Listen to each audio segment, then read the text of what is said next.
Welcome back to The Other Side. I'm Mike Toczynski, and this is the third episode in our series about what really happens when senior executives leave the corporate world for private business. In the first episode, we talked about the idea itself, why people make this move, the self check questions, the risks. In the second, we walked through the four channels through which private business roles actually reach the market. Today, we're going deeper, we're going into the room where it happens. Today's episode is about selection, the meeting with the owner. So picture this. You've spent 20 years climbing the corporate ladder. You know how interviews work. There's a format, behavioral questions, case studies, sometimes a panel, sometimes an assessment center. There's an HR person moderating. There's a funnel with a logic to it. And at every stage, you have a reasonable sense of what's expected and how you're being evaluated.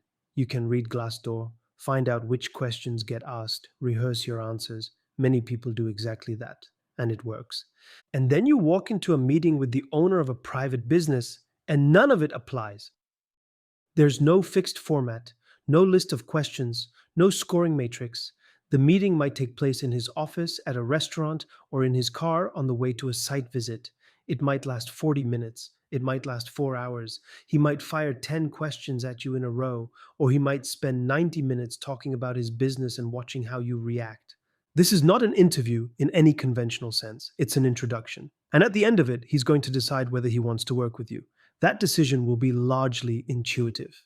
So today I want to walk you through what's actually being evaluated in those rooms, how to prepare, what stages the process goes through, and the mistakes I've watched strong candidates make over and over again. Let's start with what the owner is actually looking for. When a corporate executive prepares for a meeting, he usually thinks about how to present his track record, which projects to highlight, what numbers to show, how to construct a career narrative. This makes sense. In the corporate world, that's exactly how it works. You're judged by what you've done, and the more compellingly you package it, the better your chances. But here's the thing about a private business owner: he's already seen your resume. If he agreed to meet you, your formal background passed the bar. Now he's asking a completely different question. It's not, is this person qualified enough? It's, is this my person? Competencies, experience, accomplishments, everything corporate hiring is built around. For the owner, these are simply the price of admission to the meeting. The actual decision is made on a different plane. And this is exactly why corporate interview preparation doesn't work here. It addresses a question the owner is no longer asking. So, what does my person mean in practice? It comes down to a few things, none of which can be rehearsed. First and foremost, the owner is interested in how you think, not what you know, how you reason when the answer isn't obvious. He might ask you about his industry, about his business, about a situation you clearly cannot know in detail, and watch how you work through it. He doesn't need the right answer. He needs to see how your mind works. A person who says, I don't know the specifics of your market, but the logic suggests that, and then builds a coherent line of reasoning, makes a far stronger impression than someone who confidently delivers a polished but shallow response. Equally important to him is how you listen. Corporate executives often listen in order to respond. The owner wants to see someone who listens in order to understand. If he spends 20 minutes telling you about his business and your reply shows that you picked up not just the words, but what was behind them, that creates an impression no slide deck could ever produce. And finally, he cares about whether he's comfortable with you. This sounds subjective, and it is. The owner spends an enormous amount of time with his key people, sometimes more than with his family. He won't accept someone who is a perfect professional fit, but a poor human one. He's not necessarily looking for a kindred spirit. He needs someone he can talk to without friction, without the feeling that every sentence is being weighed and calculated. Executives accustomed to the corporate register sometimes lose precisely on this point. They say all the right things, but they say them as if they're addressing a board of directors, and the owner can't picture himself discussing real problems with this person at 10 o'clock at night. There's a maxim attributed to Warren Buffett: when hiring, look for three things: integrity, intelligence, and energy. And if the person lacks the first, you'd better hope they lack the other two as well. Buffett said this about public companies, but in private business, where everything revolves around personal relationships, it rings even truer. What the owner is really assessing is not your professional caliber, but your human one, whether you can be trusted, whether you'll play for the team or for yourself, how you'll behave when things get hard. The answers to these questions cannot be extracted from a resume or tested through a case interview. They surface in conversation, in reactions, in small things that are hard to control. Okay, so if all of this is largely intuitive and unrehearsable, does that mean you can't prepare? Not at all. Preparation matters, and serious preparation at that. But it looks nothing like preparing for a corporate interview. You don't need to memorize answers to standard questions. You need to understand the business you're walking into and the person you'll be talking to. Start with the company. Gather whatever's available: industry databases, company registries, press mentions, employee profiles on LinkedIn. There isn't much public information on private businesses, but it's not zero. The goal isn't to become an expert in 2 days, it's to understand enough context to ask meaningful questions and not waste the owner's time on things you could have looked up yourself. At the same time, study the owner, where he comes from, how he started, what the business has been through. If you find an interview or a talk he gave, watch it. Not for quotable lines, for tone, how he frames his thinking, what matters to him, what words he gravitates toward. This helps you calibrate before you walk in. But the most underrated part of the preparation, oddly enough, is about you. You need to be able to explain briefly and clearly why you're here, not to retell your career from the first job, to say why this particular role interests you and what specifically you can bring to this business.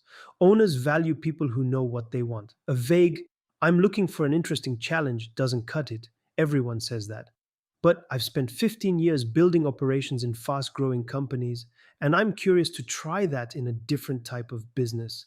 That's a conversation worth having. And owners are very good at sensing the difference between someone who prepared and someone who memorized. The first asks questions that show he's been thinking about the business. The second recites figures from public sources and paraphrases the mission statement from the website.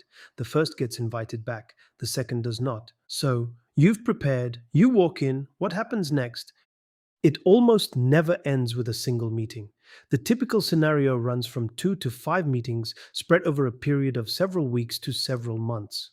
The pace is set by the owner, and trying to speed it up is usually pointless. He will make a decision when he feels ready, and arguments like, "I have another offer on the table," don't accelerate the process so much as damage it. The first meeting is a pure introduction. The owner is looking at what kind of person you are. You're looking at what kind of person he is. There's no need to try to close the deal. No need to list every accomplishment. No need to propose a transformation plan. No need to demonstrate what a strategist you are. Be yourself. Listen. Ask questions that genuinely interest you. Let the conversation develop naturally. The owner will generally steer the discussion where he needs it to go. If you seize the initiative and start selling yourself, you break the dynamic he was building. The second and subsequent meetings go deeper. The owner starts talking about the real problems, not the ones in the job description, the ones that actually keep him up at night. He's testing how you react to the fact that the business isn't as pretty as it looked from the outside.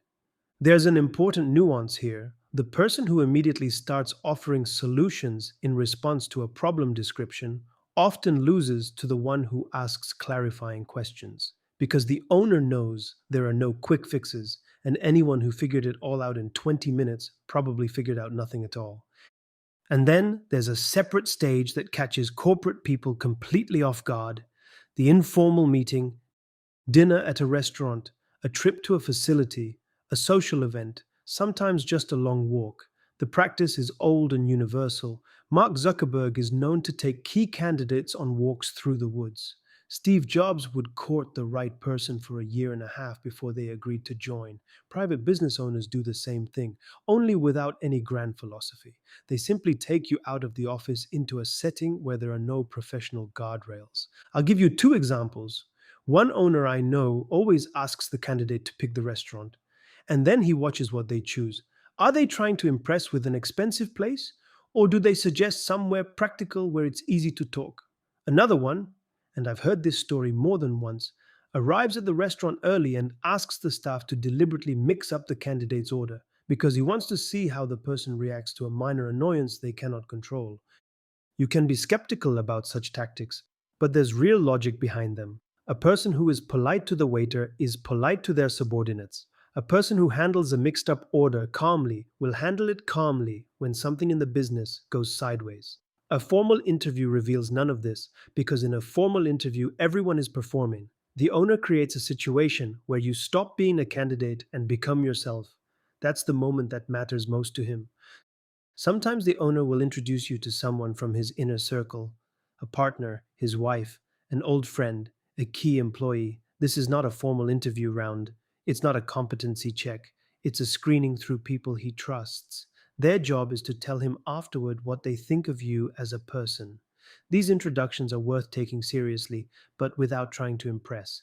These people are usually very good at telling the difference between genuine behavior and performance. Now let's talk about what not to do. Because over the years, I've watched strong candidates lose good positions at a stage when everything depended on them alone. The mistakes are almost always rooted not in a lack of qualification, but in a misunderstanding of what's actually happening in these meetings. Mistake number one: the corporate pitch, slides with achievements, a structured narrative in star format, prepackaged case studies with numbers. All of this is appropriate in an interview with the HR department of a large company. In front of the owner, it looks like an attempt to hide behind a format. He doesn't want to sit through a presentation. He wants to have a conversation.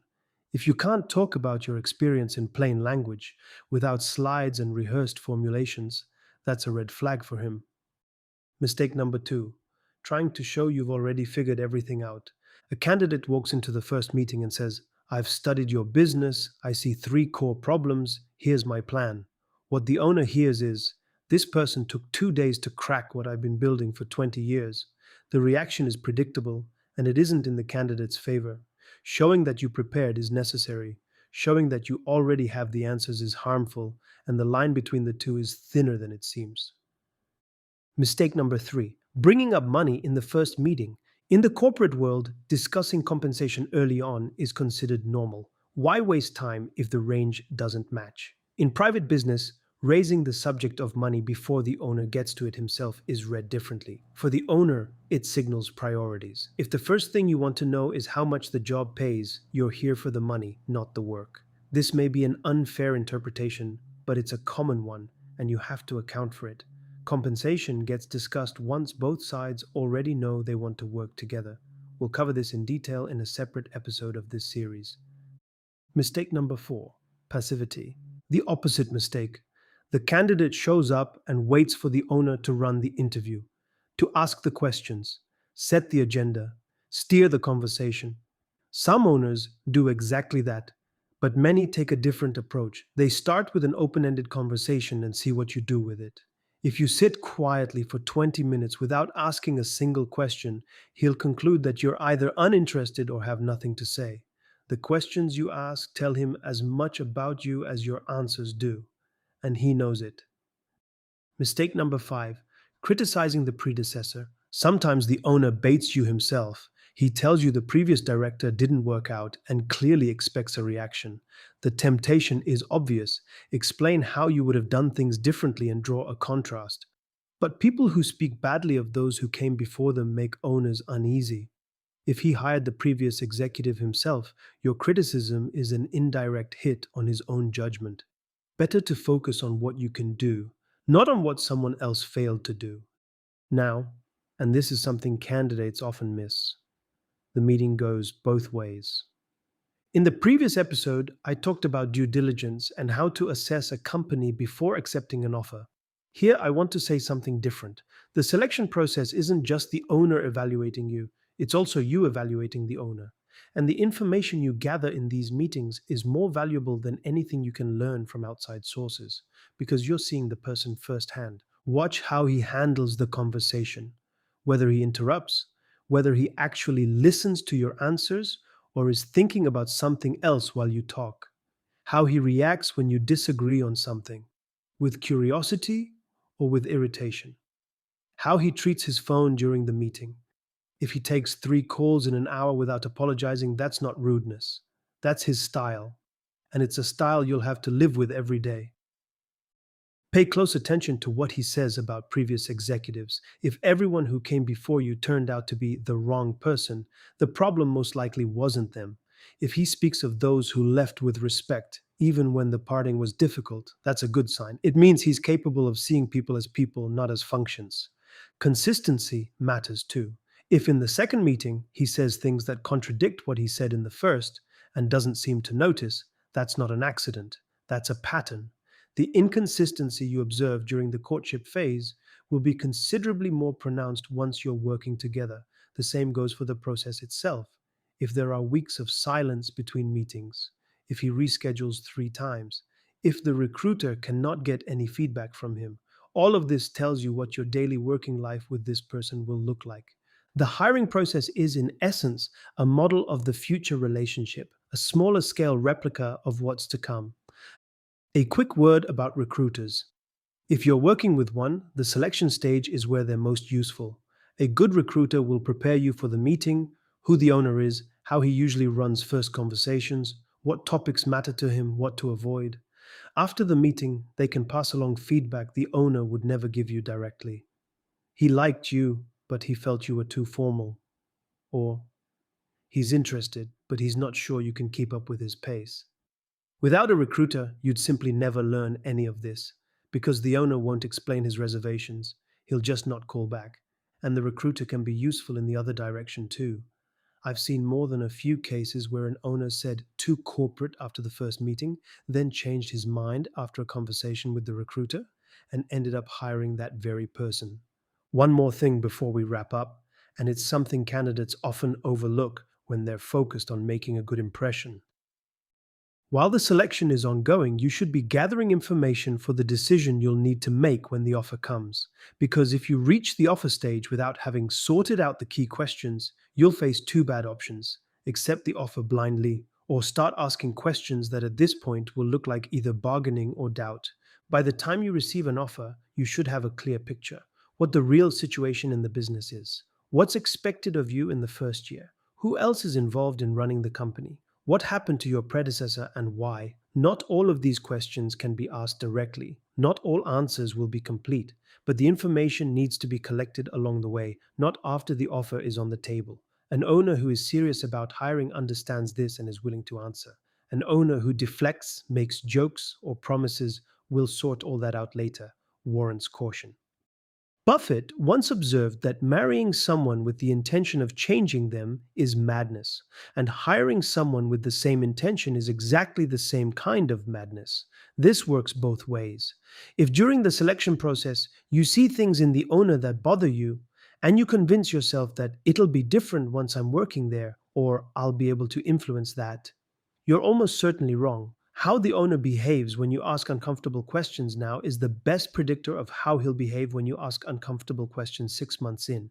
In the next episode, we're going to talk about the environment you're entering, how power works in private business, where the rules come from, why the corporate tools you're used to don't work here, and what results means in a world where KP is do not exist. Thanks for listening. I'm Mike Toczynski, and this has been The Other Side. If this episode was useful to you, subscribe and stay with us. We still have 5 more conversations ahead.